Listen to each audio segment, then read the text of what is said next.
Okay, Sam. Okay, we are live. Awesome, awesome, awesome, awesome. Welcome everyone. So we have a very special guest today with me, Erik from BITNATION. BITNATION is, just to give you a background of what exactly BITNATION is, let me just open up the screen here.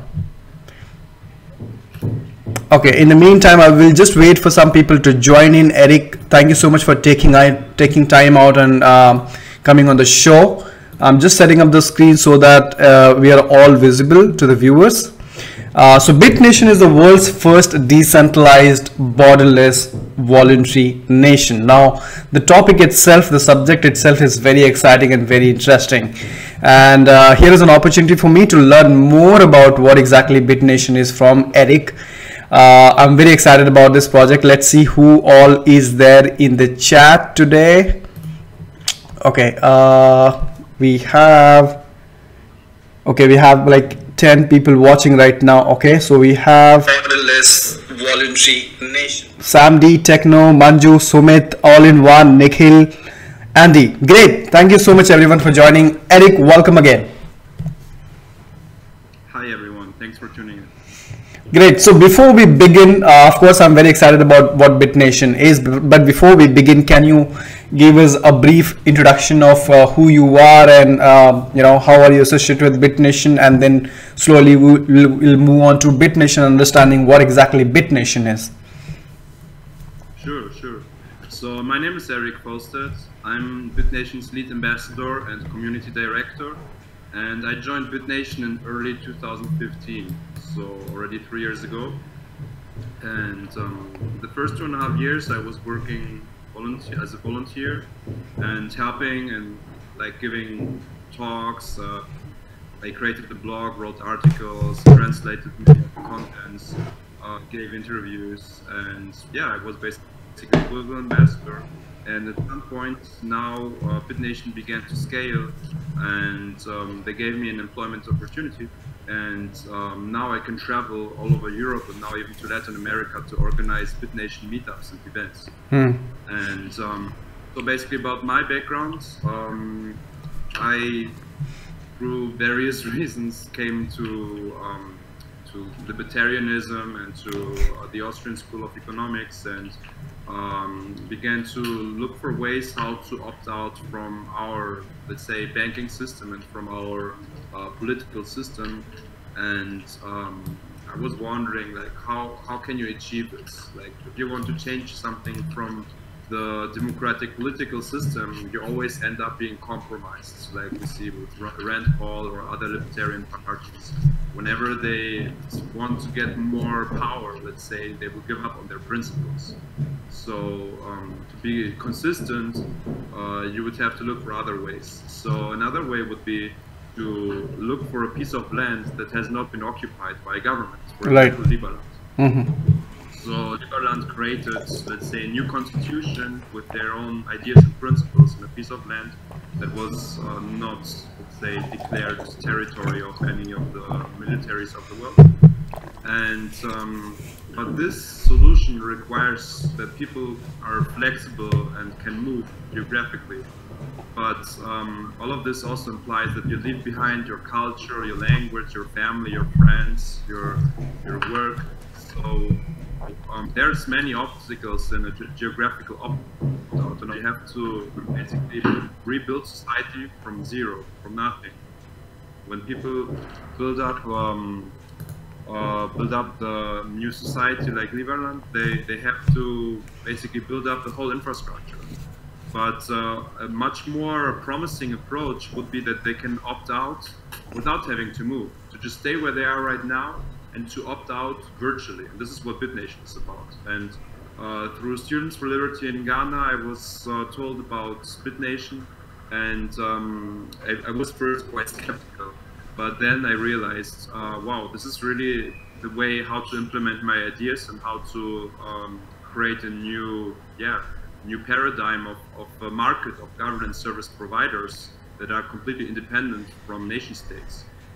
And more than that, also I began to investigate blockchain and all the technology behind it, and I realized that this is really the one technology that can help to yeah, prove your ownership of various things, of land titles, for example, or of government certificates, where you would usually rely on a third party, and now you can substitute this with blockchain. And yeah, so now I'm here. I'm helping BitNation. And, so yeah. So yeah. Erik, so I was very excited about BitNation.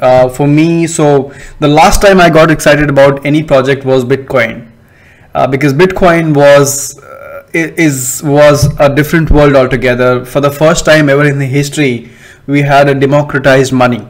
You know, the money was not coming from a central authority, but it was a decentralized money. It is the similar thing happened when I came across BitNation. So honestly, I did not understand BitNation in first go, and just like I did not understand Bitcoin in first go. So the whole concept of BitNation and then excited me, because the first time ever you can choose the nation that you want to be a part of. It does not depend on just because you're born into a vicinity, into a location, but you still have freedom to choose what legislation you have to follow, what rule you have to follow.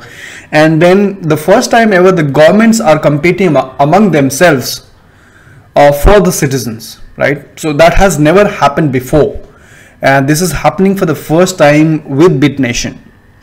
And so that is what excites me about BitNation than anything else. But I want to ask you, just like there have been resistance from the governments about Bitcoin, do you think there will be resistance from the governments in accepting BitNation as well? What are the challenges you see?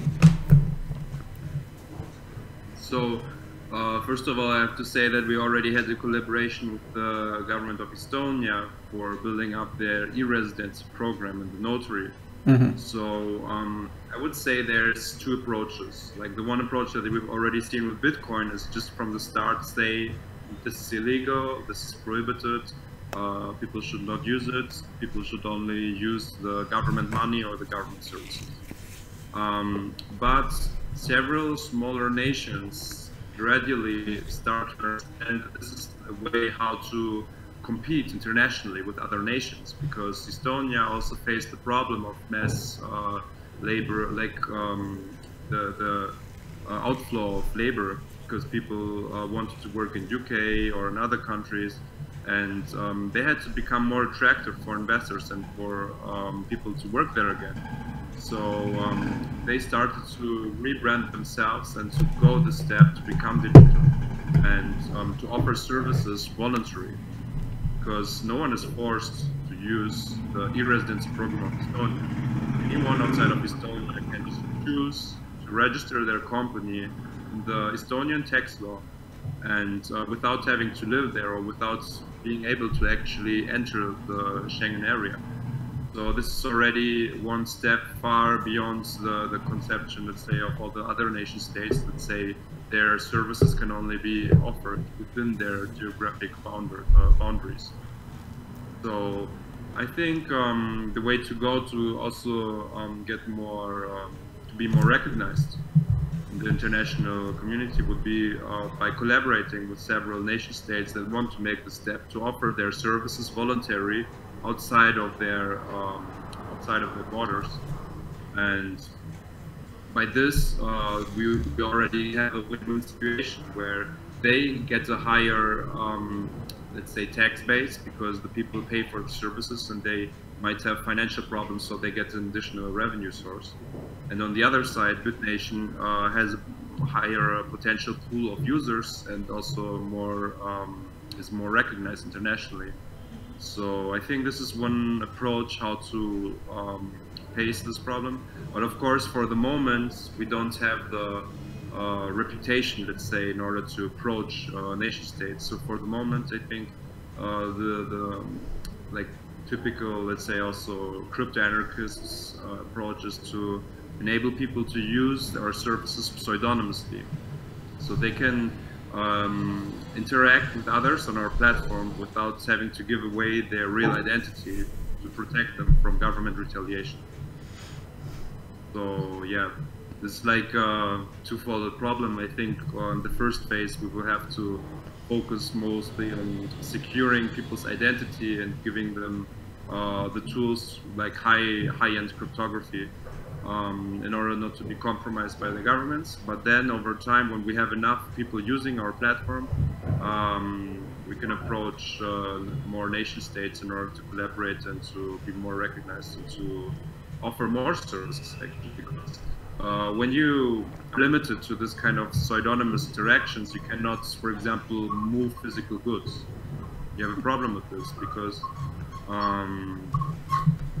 for example, if you enter a contract and you use your house as a collateral and you do not comply with the contract, and the counterparty wants to take your house, he will have to somehow be physically present or have to give away some physical information of this. And in that moment, the guy who would lose the house could go to his national state law and say this contract was not legal because it was not under the local jurisdiction law. Correct. And then there would be a clash of two different laws, and then the one with more military power would win. That would be obviously the nation state. Oh, okay. Okay, so according to the websites, we see that there are about 10,000 BitNation's citizens already, 200 embassies and consulates. So these nations are these citizens are, so there are already nations exist on BitNation, like there are already number of nations which are already built and exist. So as of now, the Pangea app is being built. You can find on the Yeah. Google Play Store BitNation, and people can already start to use Ether and create a Pangea wallet and create DBVNs, decentralized borderless voluntary nations, on the Ethereum blockchain. And of course, this is still very rudimental, and it's being updated literally every few days or every 3 weeks, I think. And for the start of the public sale of our pet token, we want to offer a really good, let's say, version of this app, so investors can also see that we're already able to deliver a functioning product, and that we have a functioning development team that will deliver on their promises, not like most of the other ICOs. So I guess the ICO starts on 25th of March. Yes. How does one participate in the ICO? So basically, you will find it on the website tse.bitnation.co, and there you will have the option to. It will be done straight through BitNation itself. The code for the smart contracts of the smart contract of the public sale is done through ABDK. So the code is being audited, and that's why we also postponed the public sale so much from the private sale, because we wanted to have the proper auditing of the code for our own sale. And basically, any amount can be invested starting from $5. $5 is the minimum for the Ethereum transactions. But apart from that, you can invest any amount, and from anywhere in the world. So when you go on the website tse.bitnation.co, and then you click on the token sale, there are 3 options: reset the world, token sale, and join BitNation. So yeah. Click on the token sale, is that right? Token sale, yeah. And then which screen does pop up? Because and then get pat. Okay, get pat. Got it. Sign up to receive more information. Correct. You will also, if you sign up for the newsletter, get an information mail that will say that now you can invest. Right.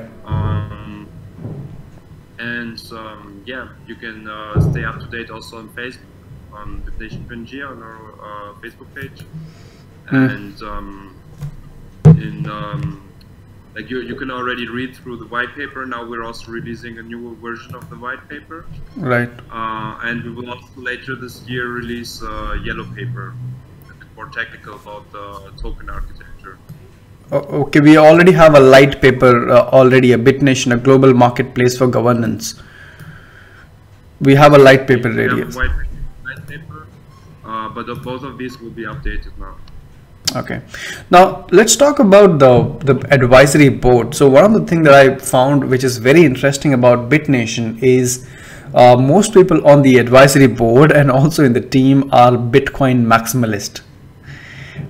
For example, Rick Falcone, you have advisory board, and then you have David Orban, and then Vinay Gupta, Todd Huffman, and these are pretty known thought leaders into the space, right? So what's your opinion about that? Why do you think I mean, people, thought leaders into blockchain space, they want to support something like this, they want to build something like this? How do you what's your view on that? You mean about the Bitcoin discussion? Yeah, so the most people on the advisory board, right? You have Vinay Gupta, you have Rick Falcone, and these guys are Bitcoin maximalist. These guys maybe are libertarian and anarchist, or whatever you call, right?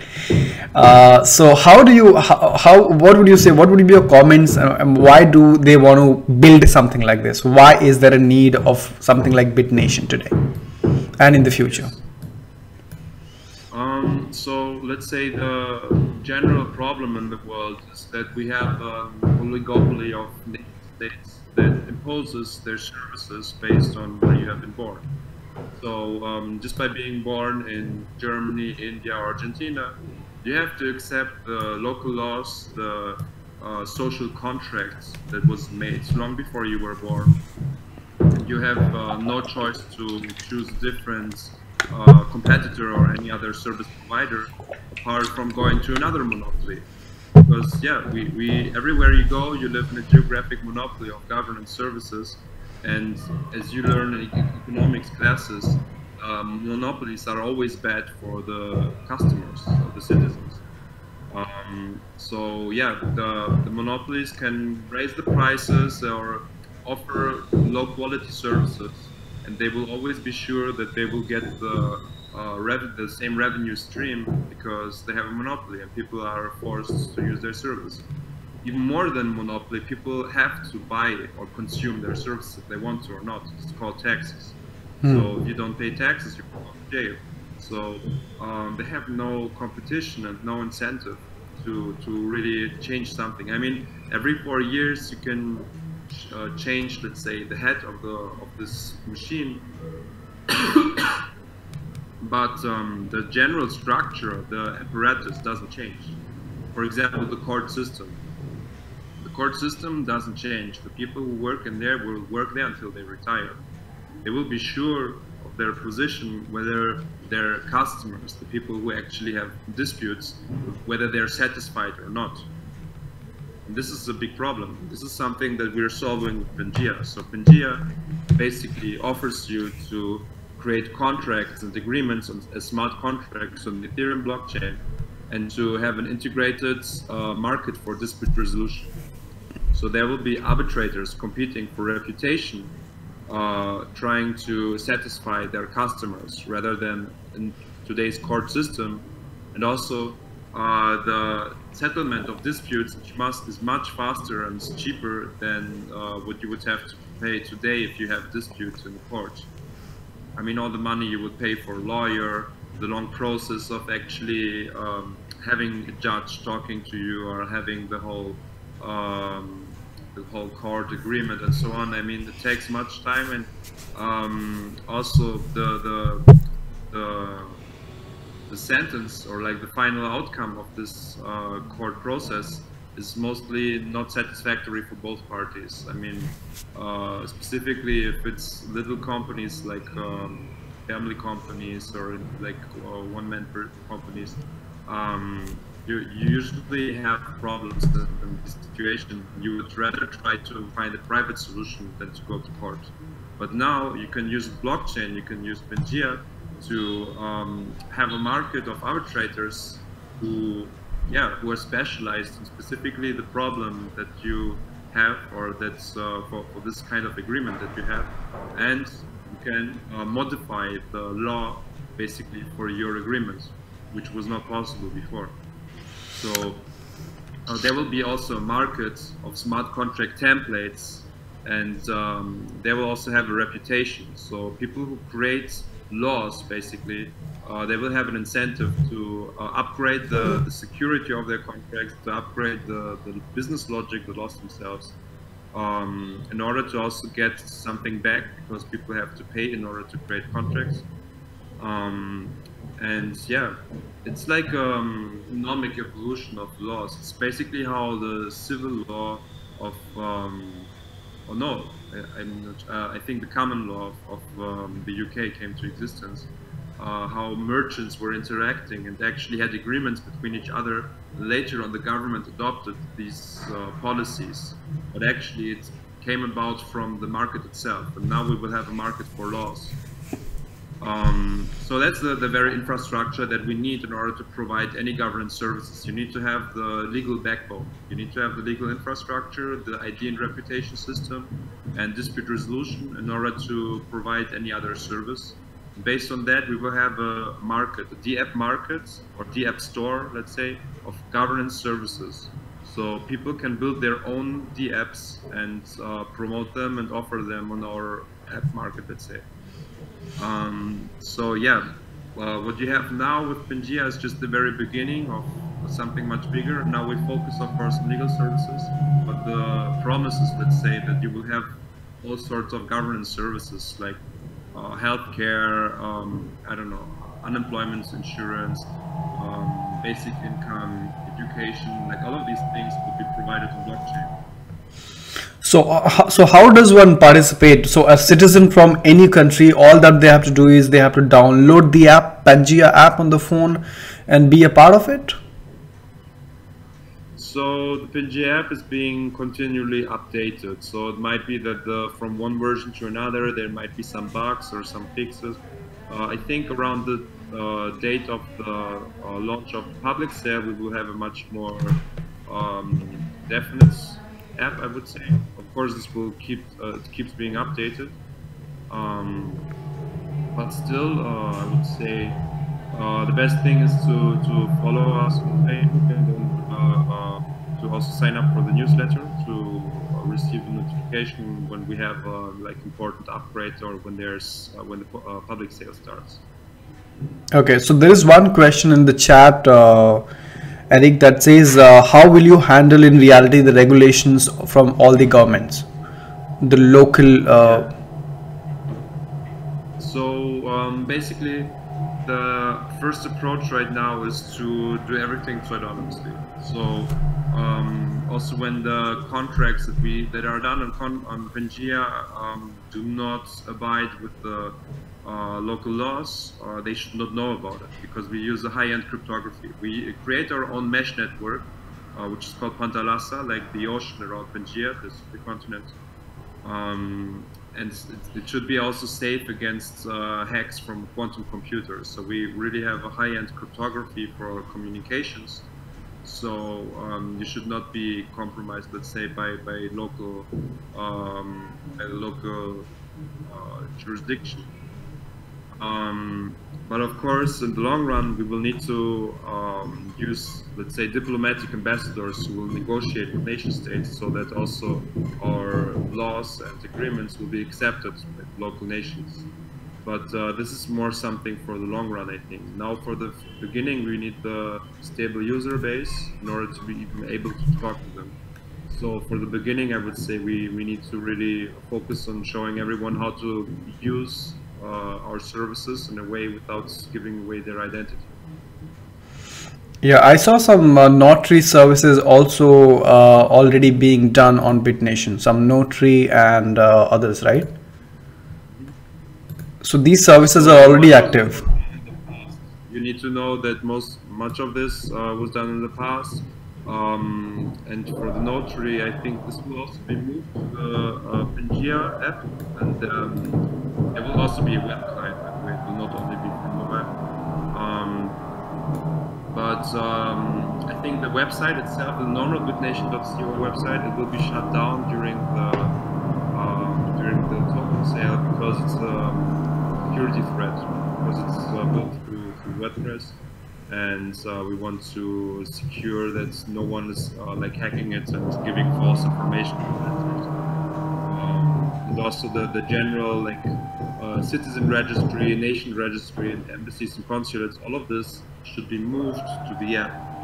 So what you see now on the website is more, let's say, the product of the last 3 years. But if you really want to have a definite thing, let's say, you will have to wait until it's also on the app, because you will have to repeat everything. Also, so are you saying that the people will people participate in the token sale from the website or from the phone? No, they can participate in the token sale from anywhere. They just have to send Ether to the smart contract address of the token sale, and this can be done from either phone or desktop. There's no problem with that. I'm just saying that for the features like notary, citizen registry that you can see on bitnation.co, these things will be moved. So it will not stay on the website. So this is not the ultimate version, let's say, on the website what you see right now. So one of the good indicator to see how many people in the world participate, what they want, what kind of ideas they have, to approach them, to also communicate.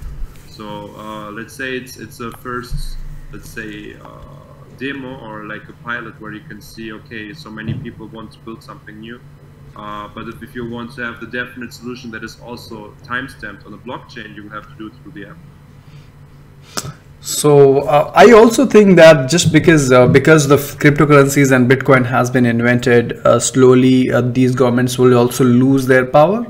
Their power will dissolve, and in my opinion, because the whole reason the central authorities are so strong, because of the US dollar and because of the central money, and the cryptocurrency has taken that power away. So I mean, those governments will be dissolved, I guess, and then people will, of course, people have an option of choosing the governance now also because of BitNation, but then it will become more useful and more powerful once that happens. Do you think so? Of course. Let's say the more the nation state is in crisis, the better for BitNation. So, for example, when Trump was elected, this was great for BitNation, because people would realize, okay, this is what democracy brings us.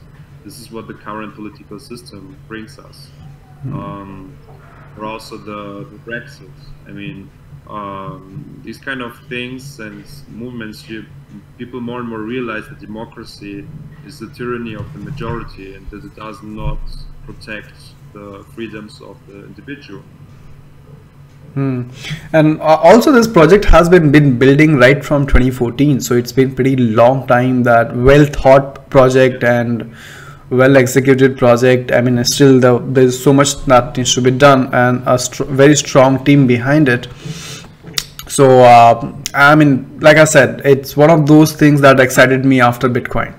So I myself is very bullish and very positive and very excited about the whole idea of BitNation, which gives people that freedom to choose what governance model, what legislation that they have to follow. Not only that, they also have freedom to build their own nation as well, just like people have today to build their own cryptocurrencies, and provided it will have value, provided you are providing use cases, you are adding value to the world, to people's life. So that way I'm very excited. Please go on. I want to add some features, let's say, of Pangea.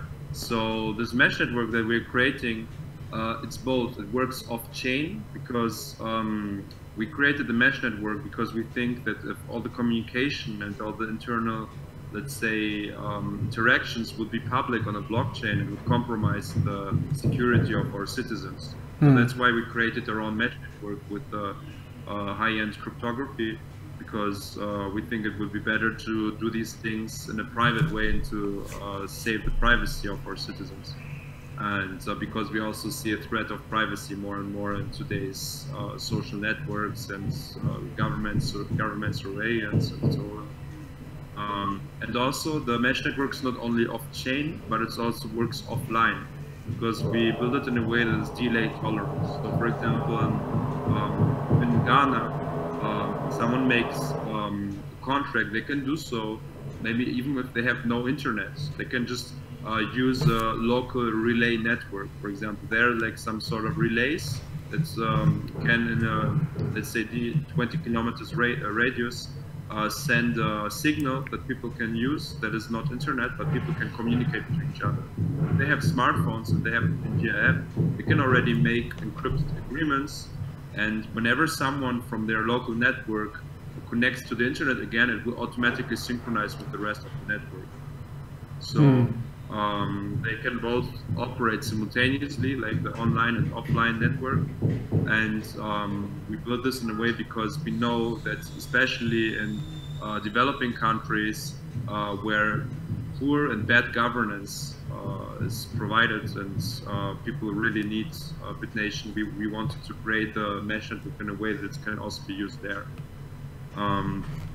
And apart from that, another important feature I want to mention is the reputation system, because basically on Pangea there will be three things that have reputation. First of all, the citizens, logically. So based on how well you, if you deliver your promise and your contract, you will get a positive reputation. There's no negative reputation. And this reputation is provided through an AI bot called Lucy, because we know, maybe you know the Black Mirror episode with the reputation slavery, where people basically ended up running after the people with the high reputation, doing everything they wanted because they had more voting power. You know? So no, we didn't want something like this. We wanted people to just get a positive reputation and to have it organized in this way. Then we also have the proof of collective, which is the reputation for nations. So nations also have reputation. This is done through humans, not through artificial intelligence. Because there we want to, for example, vote down, I don't know, maybe a KKK nation or something like this. You know, we will not ban it. You can create any nation, any ideology. People should be able to vote their nation based on how well they deliver, and also importantly, all of the things that are done in these nations are also only inside of the members of the nation. You cannot enforce anything outside of their nation because it's built in a voluntary way. So also, if you have, like, let's say, violent ideologies or something like this, they cannot enforce their ideology on anyone outside. And also, the members of the nations are pseudonymous. So you cannot track them down based on whether they participate in this or that nation. You have a gay nation and people in Russia or Iran want to participate, the Russian and Iranian government are not able to find them based on whether they are members of this nation or BitNation. And the third reputation token is for the laws. The laws themselves also should have a reputation, so people can vote if the law was done in a good or bad way, and if the smart contract was written in a good or bad way. So for all of these three reputations, you have reputation tokens which are not tradable. So they have the same code, let's say like an ERC20 token, but they are not tradable. Then you have the master token, which is the Pangea arbitration token, that token, which is also token sale. And for all of these three reputation tokens, if you gain positive reputation as an incentive, you will, as a bonus, also get tradable pet tokens. So there's like a game theory approach. Got it. Of Pangea. Got it. But for more on all of this, you can also look at our white paper. We're explaining all of these token architecture and everything in the white paper. So basically, it's only PAT token which is tradable, and all the other tokens are not tradable at all. Yeah. And okay, awesome. Great. So that's wonderful. It was wonderful having you, Erik. It was very informative, and of course there'll be many more questions. If you have any questions, put that in the comment box below, and probably we can get back to Erik if you have any questions. I'm sure this idea might sound a little new, and so you might have questions, but once the development happens, once the time goes on, I think most of the questions will be answered automatically. So yeah. Okay. All right. Thank you so much, Erik, for joining in here. It was pleasure having you on the session, and see you soon. Thank you so much, everyone, for joining the live. So, see you.